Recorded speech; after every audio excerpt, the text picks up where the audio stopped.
do realize though that at 3.5, if it was in the IMDb database, it'd still be a hit. Everything's been said before. I don't want to start another fight. Going down that road once more. Just trying to make it through the night. Holding on to what we've had. This But week, it's not a bad beer.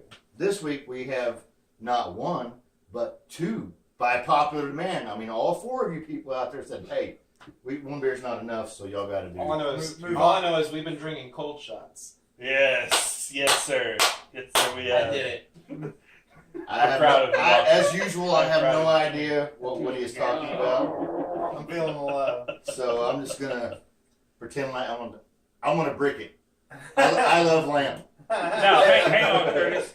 But before you crack this one open, I'm going to preface this one by saying I absolutely love the original Lost 40 Love Honey. It's hands down my favorite beer in the world right now. But I have not tried their barrel aged one.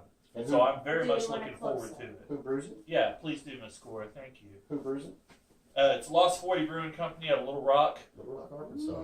Man, we're doing extremely local. Arkansasian Yeah. here. Yeah, we're trying to stay local for now, and then when we run out of local, we'll branch out. But thank you. Say something Thank silly you, to me, Cora. I will stare at you in Arkansas.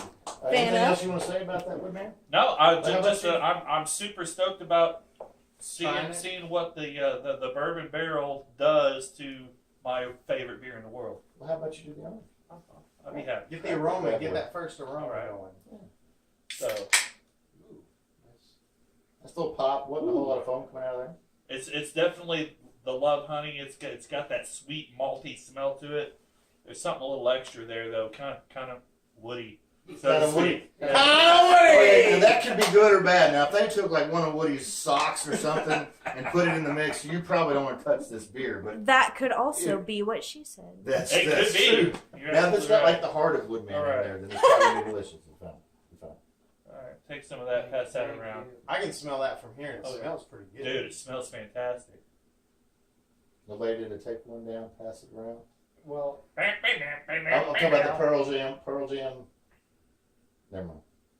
I can't remember the name of the Like song. Mini Pearl? I can't remember the name of the song as usual, but it's a Pearl Jam No, song no, where it he is. goes. So much better when this trip hurts. That's right. That's right. And we don't rinse off. Just saying. Let's see. Contaminate our cups here with this thing here. All right. So this is Lost 40 barrel aged small batch projects. Love Honey Bach. Austin, Not go like- ahead, buddy. What do Yeah. you think of this? 7% by volume. So that's You know, I don't know. It hits you real quick. Like that flavor really comes in.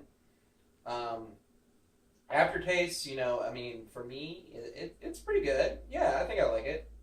Yeah, I think I like it. Okay. it says here that it's aged in a bourbon barrel for 6 months. Mm-hmm. I don't That's know. Yeah, they basically just took their flagship Love Honey product and stuck it in a bourbon barrel. Nice. What you got, Jared? Well, I gotta agree with Austin. It hits you right away, and it's got a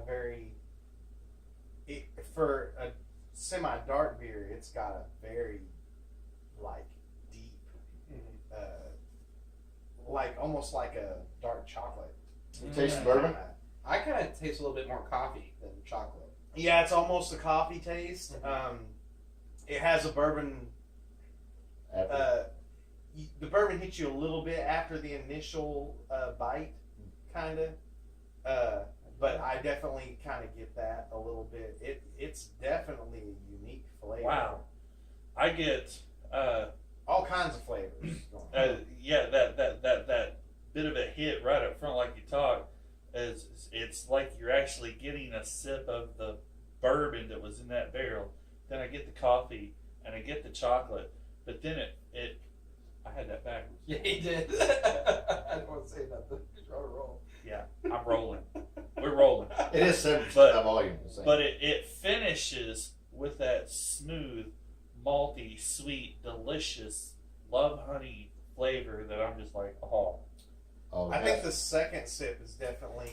I get the bourbon right out of the box. Out of the box. Yeah, and as you bring it up to get a sip, you smell the honey, but the minute you get the bourbon right, and it's probably wild turkey. Man, I'm gonna have to get a couple more of Immediately. these and do a side by side with this and the regular Love Honey. Oh my God, this is good. I'm Yeah, not so- sure I'm as much about it because, again, I don't like the darker beers generally. Yeah. And the aftertaste is just a little too bitter for me. I like bourbon. If you're a bourbon drinker, though, It's- you'll love yeah, it. If you like bourbon, man, So- if you got you a glass of bourbon and put this beer next to it to kind of back and forth, I love bourbon. it would bring it. I think bourbon is one of God's greatest gifts to earth. I read it. And you don't love it? I'm not huge on this one. Really? Okay. Because I'm a little a light surprised. beer drinker. I like lager. I like an IPA. I'm not a dark beer guy. This is the first IPA guy we've had on the show. We should have cracked the night. Yeah. I'm a little surprised you don't like this one. We're all out on the IPAs. Because the bourbon, I do get the bourbon flavor, so I would. No, I like the bourbon taste. It's the Don't get me wrong. aftertaste. It's the aftertaste. It's the muskness. See, that's my problem is the aftertaste. Yeah. The aftertaste is a bit bitter. It's a bit Like here's my thing with drinking. I already feel horrible drinking whatever I'm drinking. right. It's just I don't want to feel even more horrible than I already do. Right. And this just makes me feel more so. It finishes bad. Yeah, finishes too bad. Exactly. for you. It starts off like with a punch in the gut, and then it ends with a kick in the balls. I will say this: I don't think that Like a you would nice wanna- cold domestic song. Right. I don't think you'd want to sit down with a 12-pack of this and hammer. Speak for yourself, sir. Unless you're Well, Woody. I will say this much: you will have a good time when you're With done. me. Especially with Woody, because this is going to kick you in the balls, and you're going to wake up No. It's gonna with a punch bunch you in of the bad gut, punch decisions. you in the balls. and then kick you in the a bunch of bad decisions under your belt. bad Maybe- decisions. Maybe some sexual preference changes or some kind of shit. I don't know. We are next. So. Yeah, I don't know. Yeah. That being said, Austin, tell us a little bit about what you got going on. Well, Take yeah, the so- stage, sir. The struggle is real. I Yeah, the know struggle that. is real. We got a couple dates coming up.